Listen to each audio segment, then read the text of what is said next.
خلوی تماشاوانی نجات جاردن سلاف بۆ ڕۆماڵێکی دنیا تایبەت بارێزان ئەم ڕۆماڵەشمان لەسەر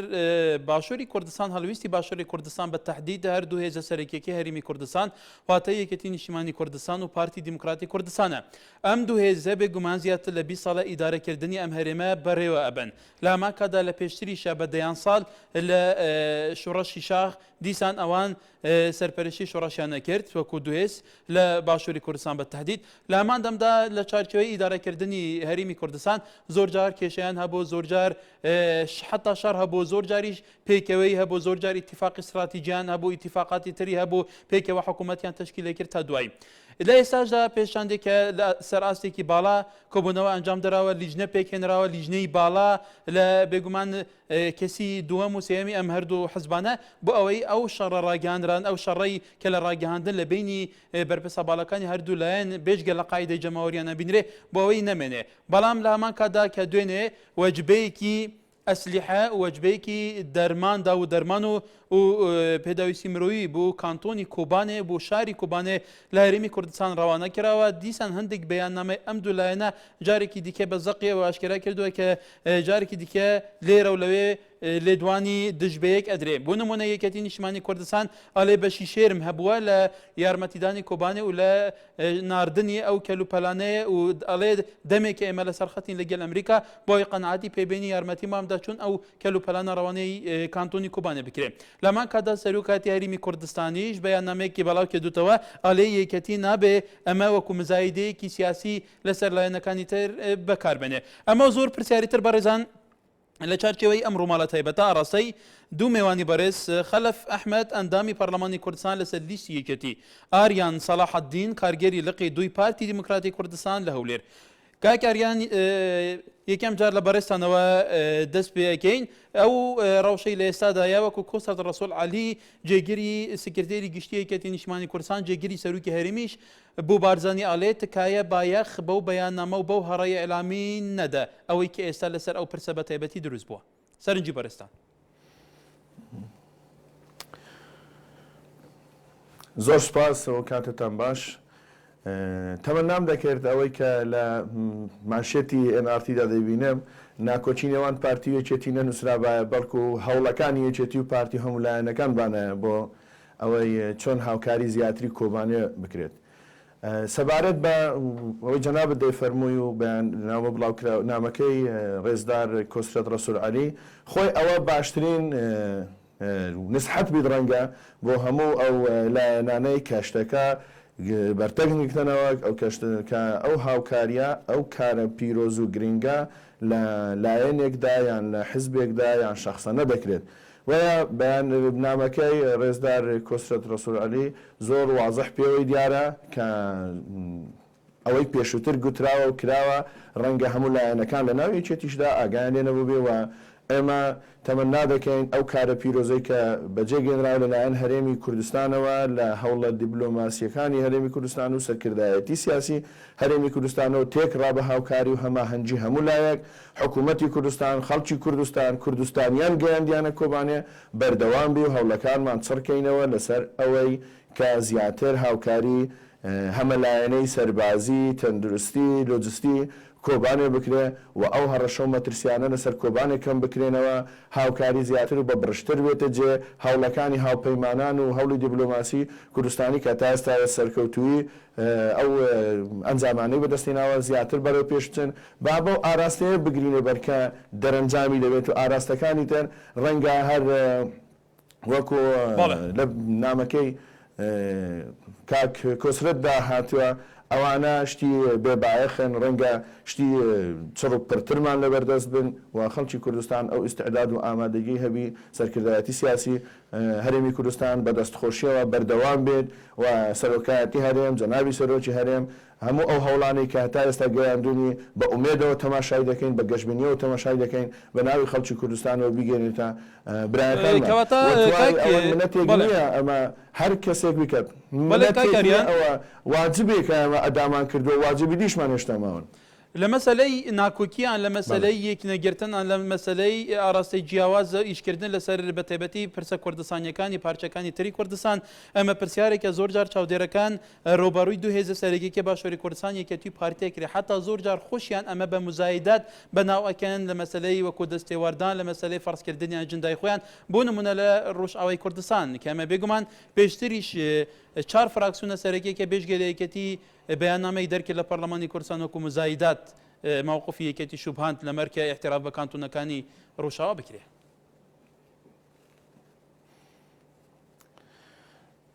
هەواڵ بەری ڕۆژ بە بێژینگ ناگیرێت مەسەلە نەتەوەییەکان بۆ پارتی ئەولەویەت بوون و بۆ حیزبە شۆڕژگێرانەی کە لە بزوتنەوەی ڕزگاری خوازی کوردستان بە یەکێتی نیشتیمانی کوردستانی شەوە ینی کەس لە دەرەوەی پرۆسەکە نابینین ئێمە دوایە ڕەنگە لە مامەڵەکردن لەگەر پارچەکانی دیکە پەرۆشی و خەمخۆری بوو بێت ئەجا لێرە و لەوێ تەفسیرێک لەمیان لەوی دیکە دێت ئەوە بابەتە وشان شخصینە و بە درێژایی مێژوو لە دروستبوونی پارتی و بە دروستبوونی ئەو حیزبە شۆڕژگێرانە و ئەو هاوپەیمانیتی و ئەو لێک نزیکبوونەی بزوتنەوەی سیاسی لە کوردستاندا هەیە پێوەی دیارە کە پارتی چەند خەمخۆر بووە و حیزبەکانی بە هاوکاری لەگەر حیزبەکانی دیکە چەند لە خەمی ئەوە دابوونە پارچەکانی دیکەی کوردستان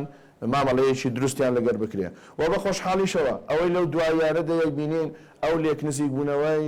لە دروست دەبی لەلایەنە سیاسیەکان ئەوە دەبی بە گەشتبینیەوە تەماشا بکرێ دەبی ئەوە هەوڵی جددی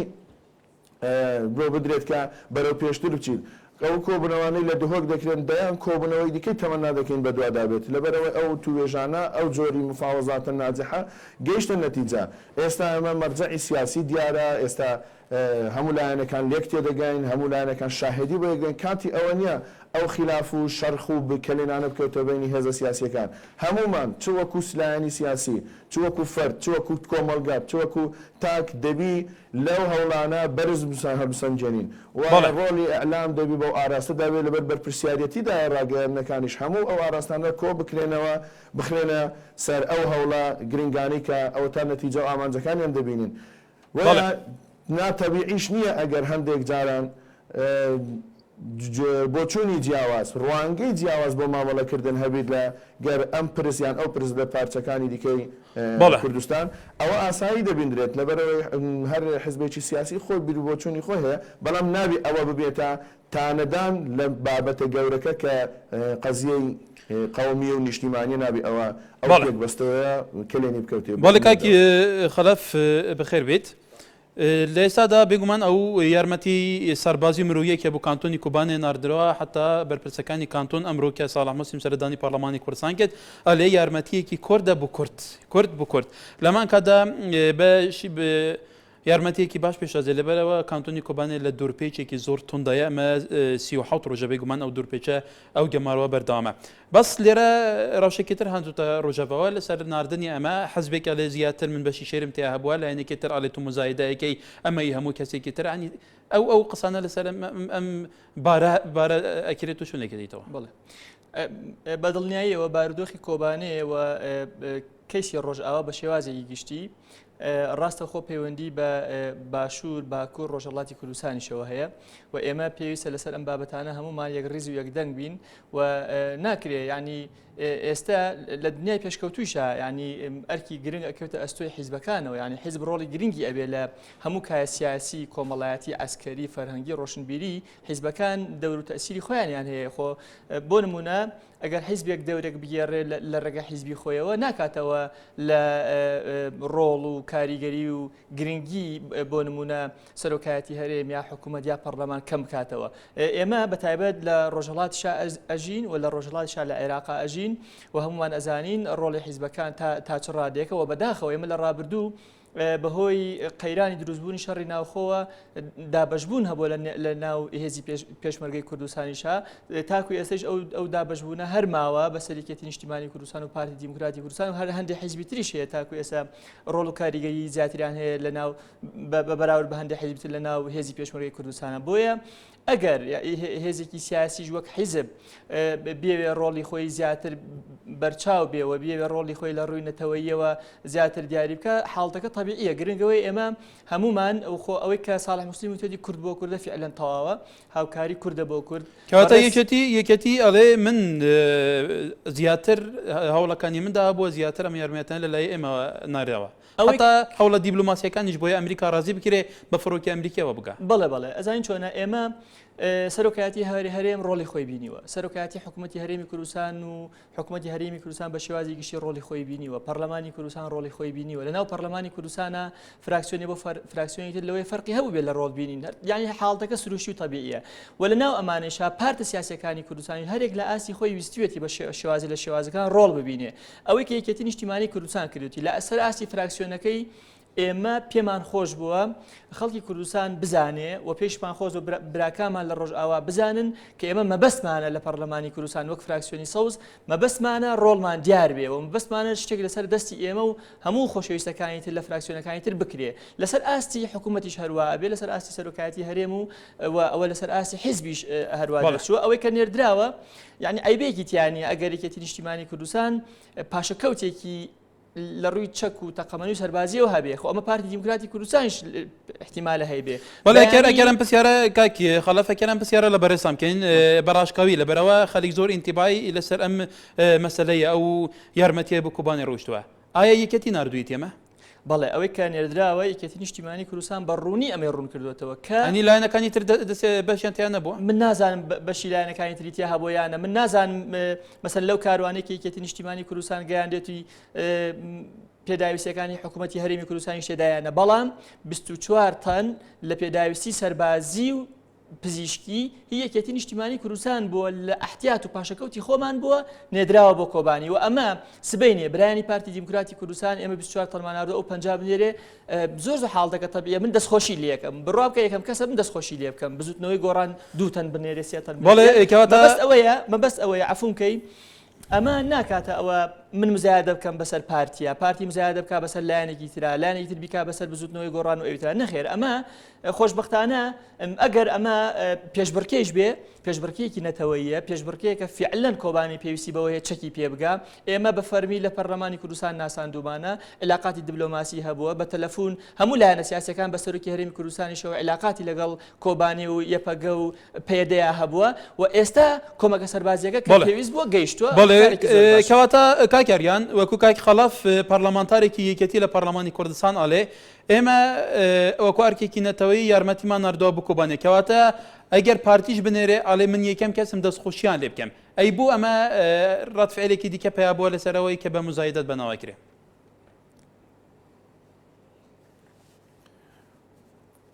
قوربان پارتی ئەوڕۆنیە نردویەتی دەمێکە پارتی نردویەتی و ناشیڵێ دەشینێری و نالێتەوە ئەوەی کە مەبەستە لێرەدا من بەمەویست بیگەێنم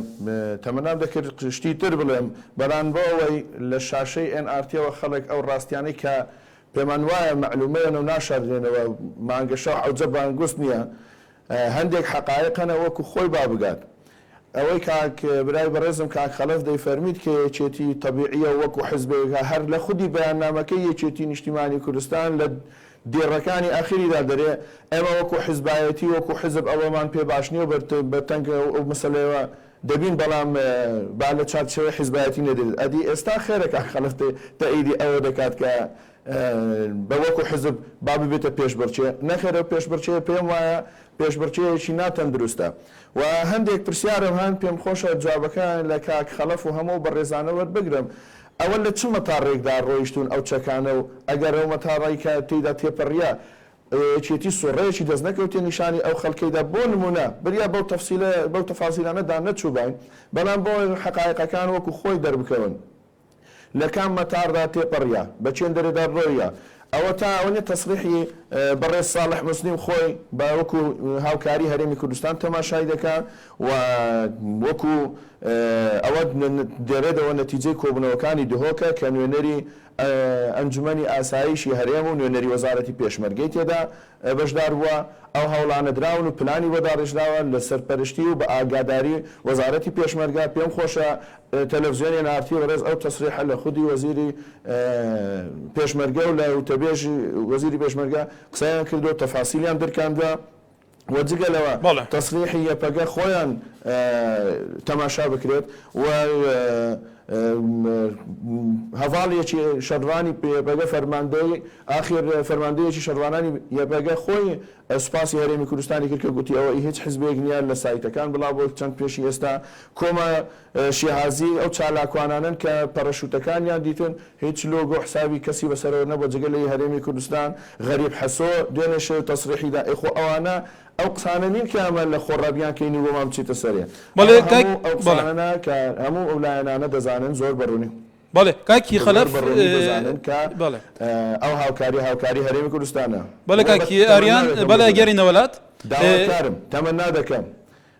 بەڵێ ئەگەری نەوەلات کاک خەلەف کاک ئاریان پرسیارەوە کرد باشە بوو ئەوە ئاشکرا نەکرێت لە کام مەتاڕەوە لە کام ڕێیاوە ئەم کەلوپەلانە ڕەوانەی کوبانێک کراوە من مەتار نازانم بەڵام ئەوەندە ئەزانم لە ماوەی ڕابردوو وەک لە بەیاننامەکەی مەکتەبی سایژ ڕوون کراوەتەوە لە ڕێگای تایبەتی دەستگای دژە تیرۆرەوە بە عیلاقات لەگەڵ ئەمریکایە خۆ ئەگەر ئێمە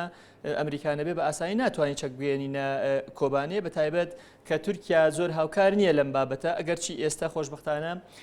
تورکیا بەرەو ئەوە چێ مەجای ئەوە بدا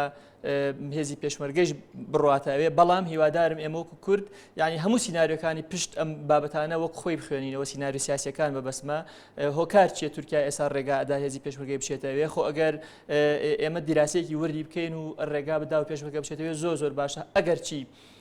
لەوێ هەمیە پەگە هەمیە پەژە تاکیدیان لەوە کردوێتەوە ئەوان هێزی مرۆیی با بڵێن ئینسانیان پێویست نییە بۆ شەڕ ئەوەندەی کە چەک و تەقەمەنی پێداویستی سەربازی و تەندروستیان بۆ ئەو مەجالە پێویستە لەبەرەوە لە کۆتایی بەیاننامەکەش من نازانم هیچ ناڕوونێکی تێدا نییە تاکید لەوە ئەکاتەوە کە ئێمە هەمومان یەکڕیز بین و تاکید لەوە ئەکاتەوە کە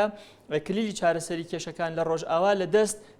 پەیەدەیە بۆیە ئەرکی قورسر ئەخاتە ئەستۆی پێدە بەیاننامەکە کە پێویستە پێدە هێز و لایەنە سیاسەکانی ترش بخوێنێتەوە و ئێمە نەک ئێستا یعنی لە ساڵونی و بگەوەکو مجاملەیەکە بەڕای تەواوی پێداڵێ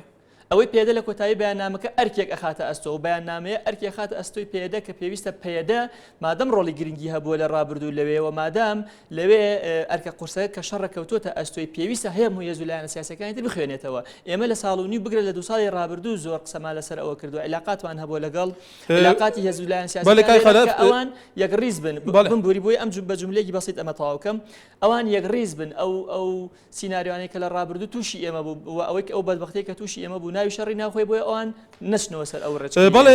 کاکی ئاریانەکەم پرسیارە لە بەرزتان بکەین لە کوردستانە دەگەل هەر هێزێک لەگەل هەر بەرپرسێکی چیە حەزبی قسە بکە یەکەم جار باسی یەک ڕێزیەکە دەبێت یەک ڕێزبین دەبێت تەبابین و دەبێت نازانم چی تا دوایی لە ئێستاشدا کە ئەوەی ئەبینرێ ناکوکی لە نێوان لایەنە سیاسیەکان هەیە تا ئێستا ئاراستەیەکی نەتەوەی سیاسەتێکی هاوبەشی نەتەوەی لە کوردستان لە سەراستی گشتی پەیڕەو ناکرێت ئەمە لێکدانەوەی تو بۆ ئەمە چییە لە کاتێکە کە بە ضرورەیەکی واقعی زۆر گرنگ ئەزانرێ ئەمە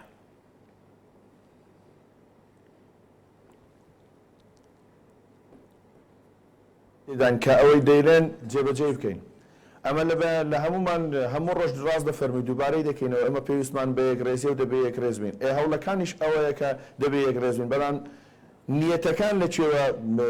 دەگەنە ئەو یەک ڕێزیە بۆ نمونە مەسەڵەن باسی برای بەڕێزم کاک خەلەف باسیەوەی کرد دەمێت تەوزیح لەسەرەوە بدەم ئەو پێشبڕکێ نەتەوەی هەر حیزبێک لە جێی خۆیەوە بیکە ئەنجام ئەو پێشبڕکێ وەیلێنەیەت لە کۆکراوەی هەموو لایەنە سیاسیەکان کۆکراوەی موسەساتی شەرعی و هەڵبژێردرا و دەستور پێدراوی ئەو وڵاتە هەمووی کۆنەکەینەوە سەریەک و لەوێن دەرەوە بچی ئەگەر مەسەلەکە شتێکی دیکەی ئەعلامی و هەر خیتابی تەلەڤیزیۆنی نەبن ئەجاوە نین هەموو هەوڵەکانمان یەک خەین و بەواجبی بزانین و بەمنەتی نەکەین لەسەر کۆبانە یان لەسەر هەر شارێکی دیکەی کوردستانی ئەگەر پێویستی پێبی لە پارچەکانی دیکە و لەناو هەرێمی کوردستانیش دەمەوێت ئەوەش ڕوون بکەمەوە لە سایتی پنتاگۆن لە سایتی ڕسمی خۆیان بە ڕسمی ئەوە ئەلان کردیە کە ئەوە تا مەوجودە و هەیە و سایتی ڕسمیانە و کەس ناتوانانی وشەکانیان ئاوەژوو بکاتەوە کە لەرەمە هاوکاری بەڵێ بەڵێ گەرە خەلێکی بەڵێ بەرزان بەردەوام ئەبین کاکی خەلەف لە ئێستادا وەکوتم هەموو لایەنە سیاسیەکانی کوردستان کە قسەیان لەگەلەکەی زۆر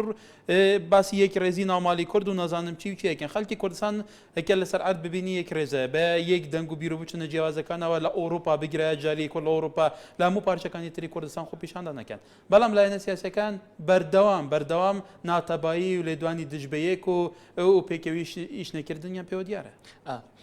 بێگومان ڕاستە بیر و بۆچوونی جیاوازەیە لەسەر بابەتەکان و ئێمە پێش هەموو بابەتێ ئێمە لە ڕابردوش ئەمەمان وتووە و لە پەرلەمانی کوردستان زۆر تاکیدمان لەوە کردوێتەوە کە پێویستە ئێمە لە ڕووی بیری نەتەوەییەوە خۆمان یەک چاخ بکەینەوە خۆمان یەک لای بکەینەوە یاعلانێکی ڕسمی بکەین و بەڕسمی هەمومان ئەوە یەکلا بکەینەوە کە ئێمە بەڵێ لەگەڵ بەرخۆدان و هەموو ئەو هەوڵە باشەی خۆرئاوایان کە شۆڕشێکی گەورە لە خۆرئاوایە بەڕێوە ئەچێ خۆ هەر کۆبانێ نییە جەزیرەیە ئەفرینە ناوچەکانی ترە لەوێ بەڕێوە ئێمە ئیشی ئێمە بە کۆبانێ تەواو نابێ بەڵام ئەمڕۆ ئەوان دەستیان بۆ کۆبانێ بردو بە تەواوکردنی کۆبانی خۆ تەواو نابێ بابەتەکە خوا نەخواست ئەگەر کۆبانێ بکەوێ بەیانی جەزیرە و ئەفرینیشی دێتە سەر و لەوێ دەست ئەبن بۆ هەرێمی کوردستان وەک هاتوونەتە هەرێمی کوردستان لێرە چالاکیەکان چڕتر و گەورەتر ئەکەنەوە بۆیە ئێمە گرنگە ئەو گەر ئەوەی پێشوو تەواوکەم سیناریۆکانی پشت دروستبوونی داعش چییە؟ سیناریۆکانی پشت کۆتایی هێنان بە ئەو شۆڕشێکە لە ڕۆژئاوا هەیە چییە؟ ئەوەی کە تورکیا ئەوێ هاوکاری ئێمە بکاو تاکو ئێستا هاوکاری نەکرۆ هۆکارەکەی چییە؟ و ئەو علاقەکەی و پێشتریش باسی ئەو نقطەیەت بڵێ ئێستا ئەمەدە هاوکاری کوبانێ بکات لەوەی کە لە هێزی پێشمەرگە و کەلوپەلی سەربازی بچێت لە کوبان. یعنی تورکیا لە بینی استراتیجی خۆی و لە ڕووی دووربینی خۆیەوە عەتفێکی گەورەی بۆ داعش هەیە ینی لە ڕووی مەزهەبیەوە سەیری ئەکەی لە ڕووی ئایدۆلۆژیەتەوە سەیریەکەی عەتفێکی گەورەی بۆ داعش هەیە و بەڵێ بەڕوونی قسە لەسەر ئەوە کراوە کە تورکیا پشتیوانی لە داعش ئەکا و تەنانەت ئەمە دیوێکی دیوی دووەمی ئەمە زەختێکی زۆری ئەمریکایە لەسەر داعش بۆ خۆمان ئەزانین ئەمریکا هاوپەیمانێکی بەهێزی لە منتیقە تورکیایە و تورکیا ئەندامە لە حلفی ناتۆ ئێستا بەشدارن لە تەحالفی نێودەوڵەتی تورکیا بەشداری نەکەوە لە تەحالفی علاقەتێکی باشی تورکیا لەگەڵ هەرێم و بەردەوامێکی زۆری ئابووری تورکیا قسەکە لەسەر ئەمەیە ئێمە ئەوانەژێ زەختێکی زۆری ئەمریکایان لێرە تورکیا لە نێوان هەڵبژاردین چەند بژاردەیەکە لە دووڕیانێکی زۆر سەختایە خۆ ئەگەر بێ یەکلای کاتەوە پشتیوانی لە داعش بکە ئەچێتە بەرێکەوە کە ئەم بەرە دنیای ئێستا دژی وەساوە ئەگەر بێتەوە بۆ لای بەرەکە و کە ئێمەش وەک هەرێمی کوردستان و هەموو کورد خۆشبەختانە ئەمجارە دژی شەپۆلەکە هەنگاونانین ئەوە ئەو کاتە ئەکەوێتە بەردەم خەتەرێکی گەورە کە ناوی خەتەری داعش و داعش هێزێکی گەورەی لە منتیقە و خەتەری زۆریشی بۆ سەر تورکیا ئەبێ و تورکیا بۆ خۆشی نامرتاحە لەوەی ئەگەر بچێتە ئەو بەرەیە بۆیە تاکو ئێستا قەراری نەداوە ئێمە وەکو هەرێمی کوردستان هەستانەوەی ئابووری تورکیا لە ڕابردووە خۆتان زانن لە دووخولی پێشوو کە حیزبی داد و گەشە هاتۆتە سەر حکوم هاتۆتە سەر ئابوورێکی داتەپی و لە تورکایە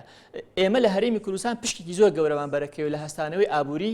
تورکیا حیزبی داد و گەشەش بە ئاشکرا دانیان بەمەیاناوە چ لە ڕووی بازرگانیکردمان چ لە ڕووی هاتووانیمان استیفادە لێ بکەین بێگومان چ لە ڕووی ناردنی نەوتمان لەم ئەخیرانە ئێمە ئەبێ سود لەم پەیوەندیانە وەربگری من ناڵێم قەتعی علاقات لەگەڵ تورکیا بکەین فشاری جەماوەری جیاوازە خەڵکە بڕوا بڵێ پرسیارە لە بەرزتان بکەین لە ئێستادا مەسەلەی ئابووری ئەمە فەکتەرێکی زۆر بەهێزی دروستکردنی علاقاتی سیاسیشە ئایا هەرێمی کوردستان توانوویەتی کە ئەو مەسادرە ئابووریە بەقووەتە هەیە ئەو فاکتەرە بەهێزەی هەڵسانەوەی تورکیا بێ توانوویەتی لە چارچێوە علاقاتانە تاکو ئێستا بەرژەوەندی نیشتیمانی خۆی لە بەرچاو بگرێ تاکو ئێستا وەک پێویست هەرێمی کوردستان نەیتوانی و سود لە ئابووریەکانی خۆی لەگەڵ مەسەلەی ئیدارەکردنی ئەو ڕەوشەیە بێگومان ئێمە من ناڵێم ئێمە ئەتوانین وەک دەوڵەتێکە علاقەی لەگەڵ دەوڵەتی تورکیا هەیە ئەتوانین فشار بۆ تورکیا دروست بکەین بەڵام تورکیا طموحی تورکیا کە حەقی خۆیەتی وەک دەوڵەتێکی ئێمە طموحی ئابووری لە منتیقەیە هەبێ و لە کوردستانە هەبێ طموحی تورکیا لە هەرێمی کوردستانە ئەوەندە بچووک نییە ئێمە بە سادەیی سەیری بکەین و بترسین لەوەی بڵێن علاقاتی ئێمە ئەگەر دەستی بۆ بین لە ڕووی ئابووری تەنها زەرمەند ئێمە ئەبین بەڵکو بە پێچەوانەوە تورکیا زۆر لەوە ئەترسێ ئێمە قەتعی هەندێک علاقات هەیە بیکەین و من زۆر بە ضروري ئەزانم هەرێمی کوردستان قەتعی هەنێ علاقاتی ئابووری و بازرگانی بکە بۆی فشار بۆ تورکیا دروستکە تەدەخولەکانی لە بەرژەوەندی خەڵکی کوردستان. بەڵێ کاکی ئاریان هەکرد لەسەر خەت بێگومان وەکو کاکی خەڵەف باسیەوەکە بە تورکیا کە ڕۆڵێکی گرنگ لە ناوچەکە هەیە ئێستا تورکیا علاقاتێکی باشیش لەگەڵ هەرێمی کوردستان هەیە و تورکیا تاکە دەواازەیە کە بتوانرێت لەوێ کوڕێڕەوێکی مرۆوی یارمەتی بگەێنرێتە کوبانێ بێگومان دوای ئێستا باستەوەیەکی کە تورکیا ڕازی بووە لەوەی یارمەتی سەربازی مرۆڤی حتا هێزی پێشمەرگی کوردستان لە هەرێمی کوردستان بچێت بۆ کوبانێ بوو هەڵویستی تورکیا لە ئێستادا گۆری لە کاتێکە پێشتروانە بوو.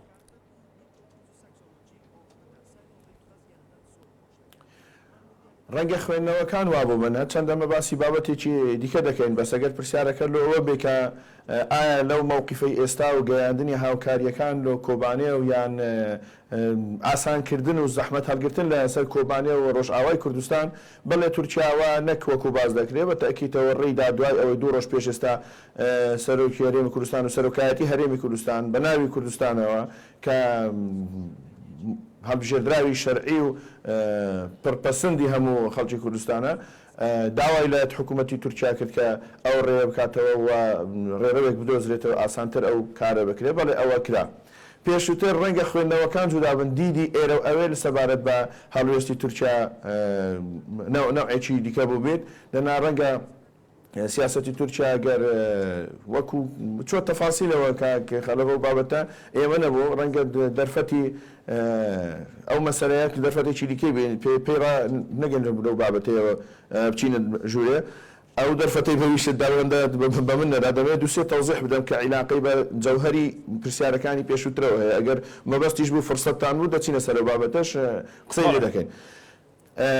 سەبارەت بە بەدەنگەوە هاتنی حکوومەتی ئەمریکا ویستم ئەوە برێن پێما بوو خەلەلی سەوت پێیا بوو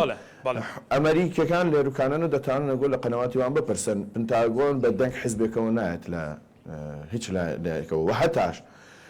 لە کوردستانی ڕۆژ ئاواش ئەو لێک نزیک بوونەوەی لایەنەکان و کۆبوونەوەی دهۆک و ئەو لێک تێگەیشتنە دروست نەبوو ئەمریکا ئەوەی قبول نەکرد و ڕەنگە بە ئەو معاملەیە نیشان نەدا ئەو پێشوازی نیشان نەدا کە بچی هاوکاری بگەینتە کۆبانی بە تیارەکانی هاوکاری کوردی وەکو ساڵح حوسێن دەڵێ هاوکاری کوردی بگەێنتە کورد بە تیاری ئەمریکی و دوایە وەکو حکوومەت وەکو مؤسسە وەکو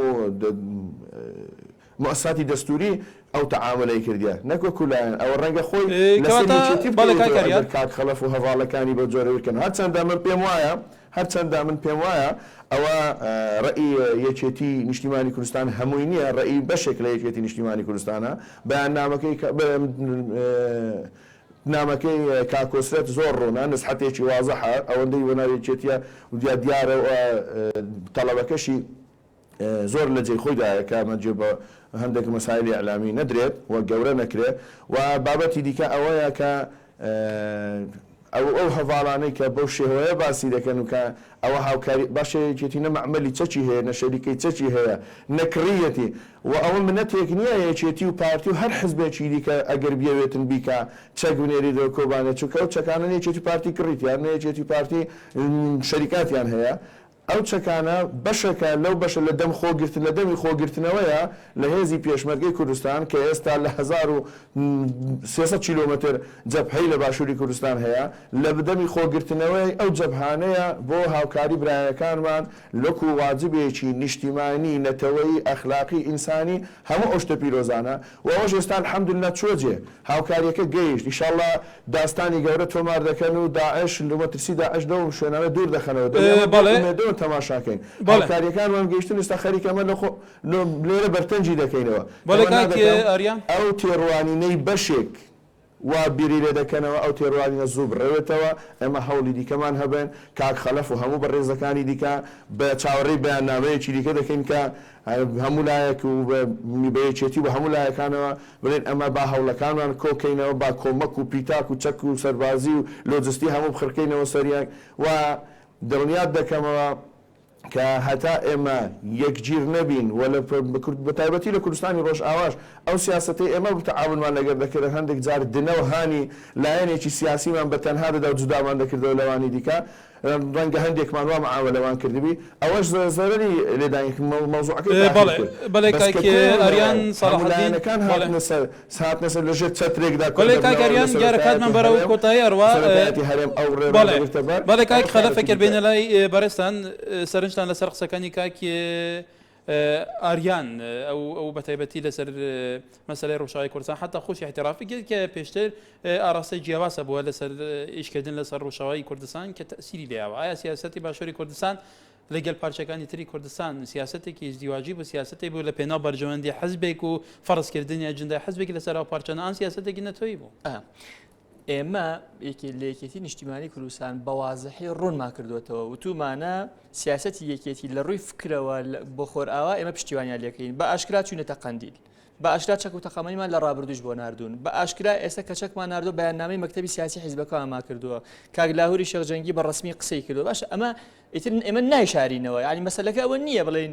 بۆ چوە قەناعەتمان پێێتی باوەڕمان پێێتی کە ئەڵێ کارگی چەک و تەقەمەنیمانیە بەڵێ ئەزانی کارگی چەک و تەقەمانیە بەڵام ئێمە لە 64 لە وڵاتەیە لە 64 لە وڵاتایە شەڕی چەکداری ئەەکەین خۆ کارگە چەک و تەقەمەنیمان نەبووە ئەم هەموو ئەو چەکانی کە هەبووە چەکی لە ڕێی علاقاتی شەخصی و حیزبی و ئەوانە پەیداکرا و هاتوتە ئێرە ئێستا ئێمە لە حکوومەتی هەرێمی کوردستان وەک یەکێتی نیشتیمانی کوردستان علاقاتەکەمان فراوانتر بووە احتیاتی خۆمەمان کردەوە بە درێژایی ئەو سنوورانەی کە هەیە پێشمەرگەی هەموو خەڵکی کوردستانە بەڵام ئەجێندا و فکر و بیرکردنەوە و فەرماندەکان کە لەوێن ئەوانەی کەسەر بە یەکێتی نیشتیمانی کوردستان زیاترن لەوانەی کەسەر بە بۆ نمونە کەسەر بە یەکێتی و پارتین زیاترن لەوانەی کەسەر بە لایەنەکانی تر ئەمە مانای ئەوە نییە ئەمە شکست بێ بۆ لایەنەکانی تر بەڵام قسەکە ئێمە لەسەر ئەوەیە ئێمە بەڕوونی ئەڵێن چەک ئەنێرین بەڵام من نامێ بچمە جەدەلێکەوە کە ئیمانم پێ نییە لە ڕاستیە لە خۆزگە برادێکی پەرلەمانتاری لە فراکسیۆنی زەرد لێرە بووایە چووکە زیاتر ئاگای لە بابەتەکان ئەبوو پێرێ وەفدی پەرلەمانی کوردستان هاتوۆتەوە ئەڵێ بارودۆخی ئاوارەکان بارودۆخی کۆبانەی و کوردی خۆرئاوا خراپە تاکو ئێستا تورکیا قەراری نەداوە ینی سنوورەکە بکاتەوە بەڕووی ئاوارەکانی ئێوە علاقاتەکە ئێمە بەرەو کوێ ڕۆشت ئێمە قرارمان داوە لە پەرلەمانی کوردستان بڕیارێکمان دەرکەوە بە ناوی بڕیاری ژمارە 19 پەرلەمانی کوردستان کە ئەبێ هێزەکانی پێشمەرگە یەک بخرێتەوە کاکە لە ڕابردوو دابەش بووە هەندێکی یەک خراوەتەوە هەندێکی تری ماوە کەی ئەم هێزانە هەموو یەک خرایە ئیتر ئەو کاتە دوای ئەو شەڕی لە هەرێمی کوردستان کە لەلایەن چێکدارانی داعشەوە ئەنجام درا ئەوە زۆر بەزەقیە درێت کە هێشتا جیاوازی هەیە جیاوازیەکەتی و پێشمەرگەی پارتی و حتا فەرماندەکانی میحوارەکان هەمووی سەرکردەی ئەم دوو حزبن بێگومان ئەمە دیاردەیەکی سلبیە بڕیاری پەرلەمانی کوردستان دەرچووە کە ئەم دوو هێزە یەک بگرێتەوە باسەوە شکری ئایا بڕیارانەیە لە پەرلەمانی کوردستان دەرەچن دەستگای تەنفیزی وەکو خۆی جێبەجێکە بەڵێ نەخۆ لە هەموو دنیاە لە هەموو وڵاتانی پێشکەوتوی شاوایە هەموو یاسا و بڕیارەکان شەرت نییە 100% جێبەجێ بکرێ بەڵام لە کات و شوێنی خۆی ئەبێتەوە بڕیارێکە بێ یاسایەکە بێ پشتی پێبەسی ئیشوکارەکان جێبەجێ بکەیت لە هەرێمی کوردستانە هێزی پێشمەرگە نزیکەی وازام 16 لیوا یەکی گرتوەوە ئەوەی کە تری کەماوە مەفروزە یەک بگرێتەوە کەی ئەمە یەکی گرتەوە هەموو یەکێ دەژێت چەتری وەزارەتی پێشمەرگە ئەو کات ئیتر ئەم جەدە لە حیزبێش نامێنێ بەڵام لە ڕووی فکرینەتەوەیەوە لە ڕووی سیاسیەوە لە ڕووی علاقاتی دیبلۆماسیەوە ئێمە حەقی خۆمانە وەک چۆن پارتی شەقی خۆیەتی بزوتنەوەی گۆڕان شەقی خۆیەتی هەموو لایەنەکان حەقی خۆیانە کە علاقاتی خۆیان هەبێ لەگەڵ بەشەکانی تر اینجا ئەوەی کە لەسەر ئەرزی واقع پەیەدە هەیە لە هەبووە لە ڕۆژئاوا شەڕی کردووە هەرسێک کانتۆنەکە لەدەست پێدایە یعنی ئێمە ئەو حیزبانی تر کە هەیە ئەگەر ئێمە علاقەیەکمان لەگەڵ پێدە و یەکینەکانی پاراستنی گەل و ژنانیش هەبووە بۆ ناکۆکی لەوەشە بەجار ناکۆکی لەو علاقەتانە زۆر بەزەقی ئەبینرا ناکۆکی ئێستش ناکۆکی هەیە هەموو علاقاتەکانی خۆمان ئێمە بەکەمەوەی یەکێتی پارتی حتا تعاملیان لەگەل پێدە لە کاتی ڕابردووە تعاملێکی جیاواز بووە جیاواز بۆ بێگومان بەڵام تعاملەکە چۆن بووە برایانی پارتی دیموکراتی کوردستان علاقاتیان لەگەڵ پێدە باش نەبوو ئێمە علاقاتمان باش بوو ئێمە علاقاتەوەی کە باش نەبووە ئێمە زەختمان کردووە کە پێدە پێویستە لایەنەکانی تر بخوێنێتەوە برایانی پارتیش کە لەگەڵ مەجموعەی حیزبی تر علاقاتی باش بوو ئەوانی زەختیان لەوان کردووە یەک بگرن ئەوە چەند ڕۆژێک خۆتان زانن لە دووهۆ کۆبوونەوەی لەگەڵ سەرۆکایەتی هەرێمی کوردستان و سەرۆکی هەرێم بۆی ئەم حیزبانە توانەکانیان یەکخەن خۆ ئێمە وەک یەکێتی نیشتیمانی کوردستان چ طموحێکمان لە کۆبانی هەیە ئەگەر طموحی مادی و فکری سیاسی و فکری یەکێتی نیشتیمانی کوردستان نەبێ و ئەمە پێمان خۆشە ئەم فکرەی ئێمە ڕنگدانەوە هەبێت لەناو حکوومەتی هەرێمی کوردستان ڕنگدانەوە هەبێت لەناو پەرلەمانی کوردستان ڕنگدانەوە هەبێت لای جیهازی تەنفیزی سەرۆکایەتی هەرێمی کوردستان خۆشبەختانە باش هاتووە بەڵام ناکۆکی هەیە خۆ ئەم ناکۆکیش عیبە نییە گرنگەوەی ئەمە نێڵی ئەم ناکۆکیان بچێتە ئاستێک لە ڕووینەتەوەی وەزارەکەین بەڵێ کاکی ئەریان پرسیاری دواییمان بۆ بارستان ئەوە بێ ئیدارەکردنی ئاراستە جیاوازەکانی ڕەوشی ئێستای کوردستان بە تایبەتی ڕۆژاوا باشووری کوردستان کە دوو پارچەی ئازادکراوان ڕۆبەرووی شەڕێکی سەختی داعشیەکان چەکدارانی داعش بوونەتەوە ئایا ئیدارەکردنی ڕەوشەکە لەلایەن سەرکردایەتی سیاسی کوردەوە بەشێکی گشتی تا چەند ئیدارەکردنێکی نیشتیمانی لە پێناو بەدەستخستنی ئامانجەکانی نەتەوەیە یانیش زیاتر ئەم شێوە ئیدارەکردنە جیاوازی بیرۆبووچۆن و ناکۆکی سیاسی پێوە دیارە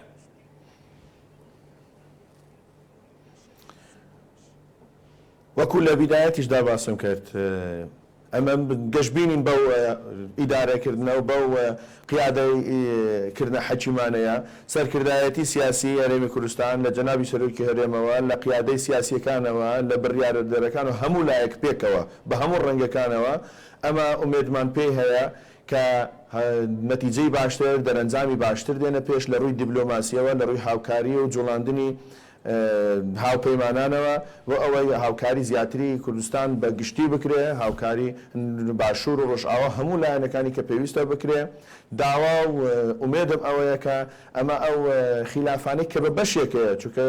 پارتی خلافی لەگەر یەکێتی و لەگە پێدە هیچ لایەنێکی دیکە نییە، ڕەنگە ئەشخاص بن، ڕەنگە لێرە لەوێن دەرێ ئەگەر بابەتەکان بەرتەنگ بکرێنەوە ئەو بم بە ڕێیەکێتی نیشتیمانی ناوێن ڕێیەکێتی نیشتیمانی کوردستان ئەوە نییە کە لەسەر لایەنێک چە بکرێتەوە و